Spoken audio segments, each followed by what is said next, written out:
Ah, magnificent. Well, this is Colonel Braxton Beauregard Burlique the Fifth, adventurer, treasure hunter, swashbuckler extraordinaire, at your service, madam. Gonna let my friend there finish up with his little banjo solo there. Yes, he's a very talented boy.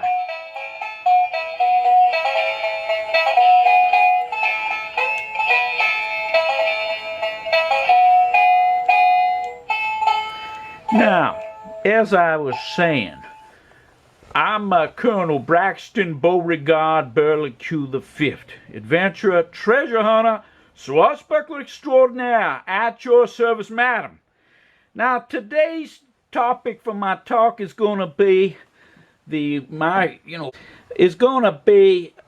talk on the Military Review episode 12, the Third Reich Armbands, the Good, the Bad, and the Ugly, which, was a great film, I will say. I'm going to kind of jump around like I usually do here. He's talking about the success of his channel, which it has been a very dramatic rise for the boy. And you think about it, he really is the first one to, outside of some occasional videos I've seen over the years, he's the first one to really go after these fakes and the people that sell them. And let's see what else we got here. Oh, and I'm going to talk about this. Now, one thing the boy did right, which is he exposed this international Militaria antiques. They've been around for a number of years, and I've always thought they've sold very shoddy, overpriced merchandise myself. 10, 12 years ago, they were selling those relic condition guns that they bought out of Nepal, and I thought they were overpriced. And I've said it before, and I'll say it again. I think that you're better off dealing through a gun dealer, get yourself a better quality weapon than what they would offer you at the inflated price. But here in this ad here, he's showing the Japanese submarine bolt, and there was some banter that went on. I'll get into all this in another video I'm going to shoot, probably after this. But he went through that, and then he went through this gorget that was offered on the IMA site, and what else he got here? Let me see here. Wait a minute. Then he goes into the armbands, which is a very good topic. And here he shows a selection of different armbands that were offered over the years in the Third Reich. That was, they were issued to different people. And he shows, I like this, he's showing some pictures of how they are, how they were worn. Started from the very basic. So the very basic NSD. Yes, that would be the political one. These, so you shouldn't be paying a lot of money yes. for basic, either screen printed or multi-piece construction arms. Yes. They are the basic swastika in the white circle. I put up 2 examples. And this is here. He shows 2 examples. This is a really cheap one, which I never advise anybody buying this. This is just printed on. That's very easy to fake. And here's they call it like a multi-piece, 2-piece. What I would tell you about these is you're going to want to get yourself one like this. This here, this is an original, and it has what they call I'll have to see if he mentions it. It has the bevel stitching. If you look real close at that, you can see that has that special stitching. This would be an earlier armband, a much higher quality one, although it doesn't have a tag on it anymore. More than likely it did. But that would be one, political one. But that you want, I always favor the multi-construction and the bevel stitching. But let him continue here. Examples, 2 original examples. One that is multi-piece construction. Yes. The other that is a screen printed example. The ones that are screen printed will always be cheaper because they are usually the ones that were given out at rally days or purchased very cheaply. The multi-piece construction ones usually worn maybe by people who have more money, or people who could afford a more sort of luxurious armband, if you will.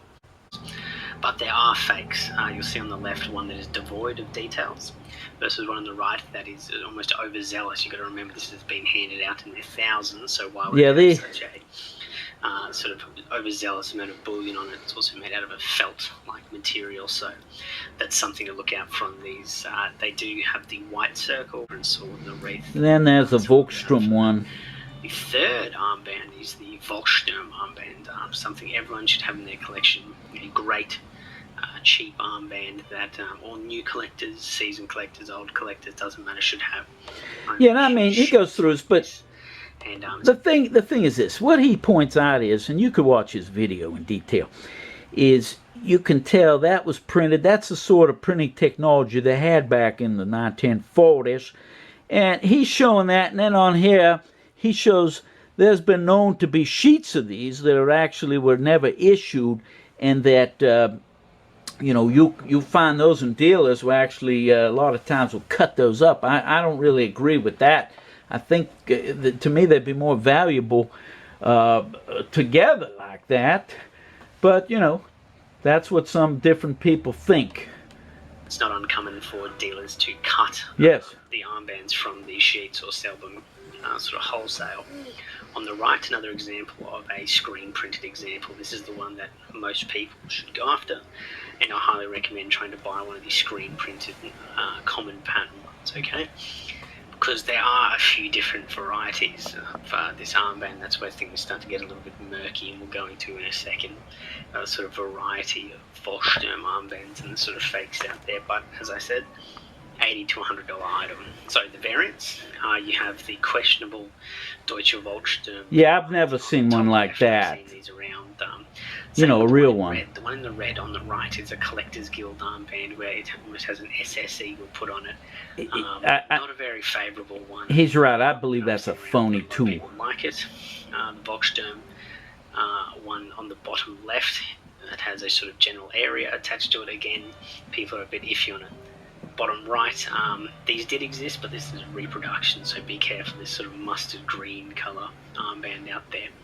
This is an interesting one I want people to focus on. This is on the collector. Imagine this. This is usually a very good This is he's talking almost $500 for one of those Volkssturm armbands, and look at that. It's all, you know, computer stitched like he says, and I've never seen one with a backing like that. He's right on the spot on that one. Kind of speed this up a little bit, and then he shows these are different variations of the different ones. This is one that I reckon everyone should go after. So you've got the General State Service armband on the top left. They're of this mustard yellow colour, which is really great, and the embroidering is a sort of Gothic lettering.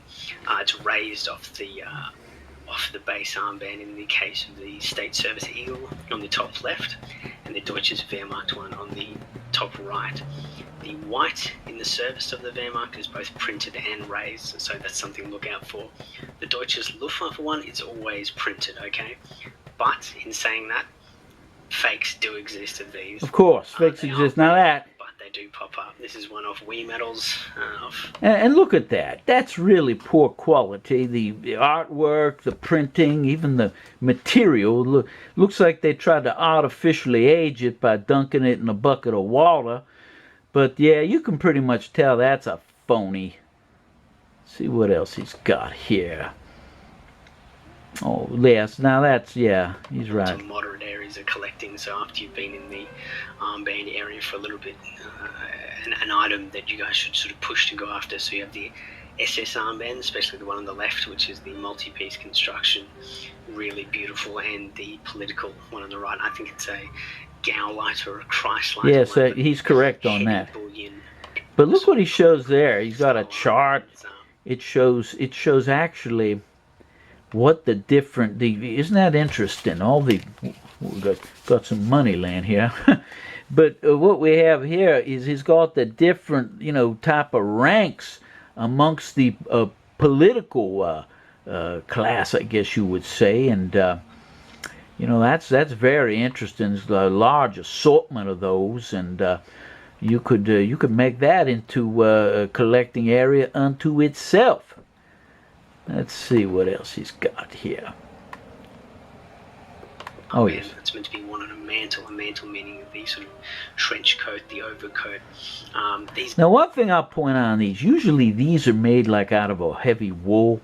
They'll have like an RZM label on the back, or tag actually sewn, I think, on some of those. And yes, those are the ones that would go on like what they call the greatcoats, like he's showing here. These aren't meant to be worn around your arm.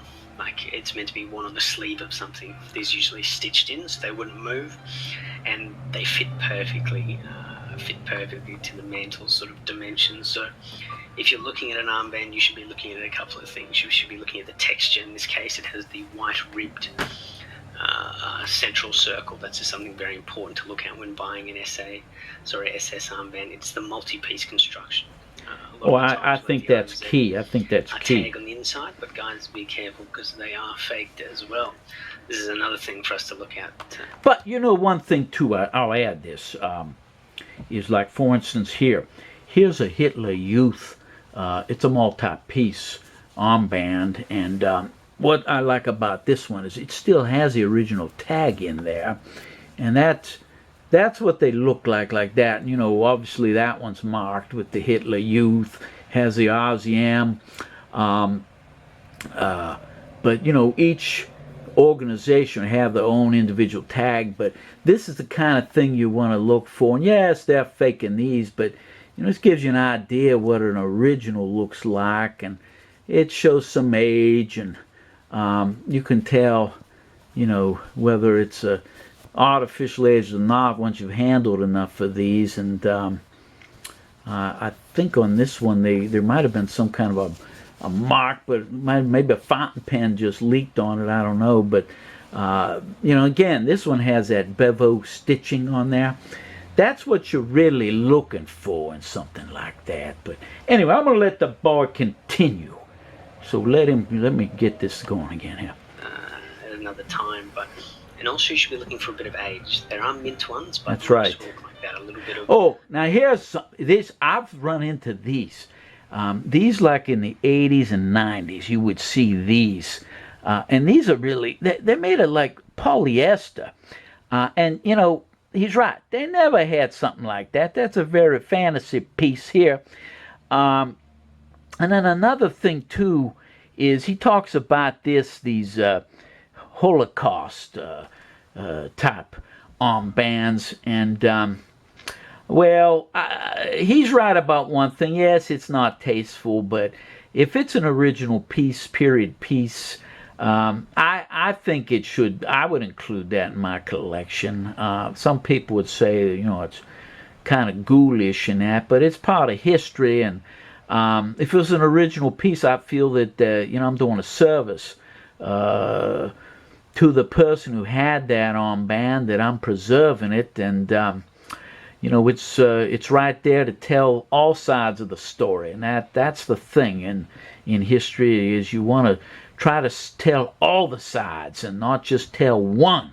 But yes, that seems to be a phenomenon that's been going on like in the last 10-15 years. I've seen, like on eBay, there's a multitude of these people from Poland in Eastern Europe selling these things, and you can see they stamp them, they're aging them up, and and a lot of the designs actually look authentic. I don't own any of those type of armbands, but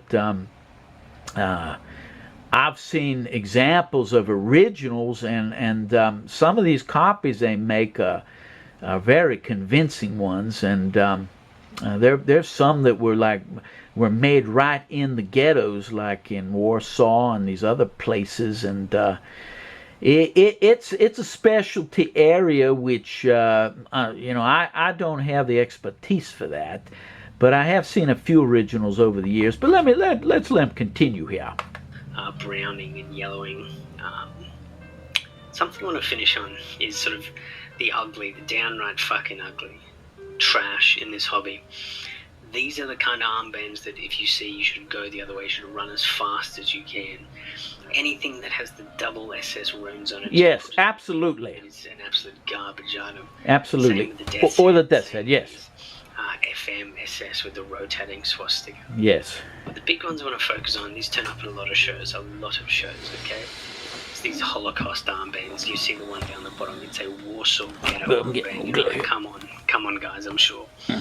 You know, they had them stamped and carved out like that. This is just absolute garbage. Right up the top, you have a capo, a workers' armband, and a Jewish one. Yes. Yes, these armbands existed. They did. But these are bullshit fakes. These are garbage. And they want a lot of money for those armbands, these fakes that they're trying to pawn off. The places where these, ghettos were, but people in Poland, Czechoslovakia, Latvia, Lithuania loved to choose. Well, that is the truth on that.